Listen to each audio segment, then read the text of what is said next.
স্পিতি ভ্যালিতে ঢোকার পর গুয়ে মনেস্ট্রিতে প্রথম দেখলাম অল্টিটিউড সিকনেস।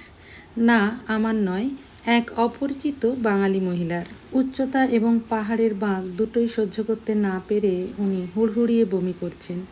যাই হোক, পুরো দিনটা নাকো মনেস্ট্রি আর গুয়ে মনেস্ট্রি ঘুরে আমরা অবশেষে পৌঁছলাম সেদিনের রাত্রিবাসের ঠিকানা ট্যাবোতে। এখানেও প্রাকৃতিক দৃশ্যের সাথে সাথে দেখার মতো রয়েছে ট্যাবো মনেস্ট্রি। 996 খ্রিস্টাব্দে রিনচেন জ্যাংপোর পৃষ্ঠপোষকতায় প্রতিষ্ঠিত হয়েছিল।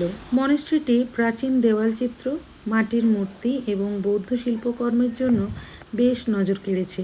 ড্রাইভার দাদার থেকে জেনেছিলাম এই মনেস্ট্রিকে অনেকেই হিমালয়ের অজন্তা বলে। এখানকার মানিচক্রটা দেখেছেন কত বড়? ঘোরাতেও কিন্তু অনেকটাই শক্তি লাগছে।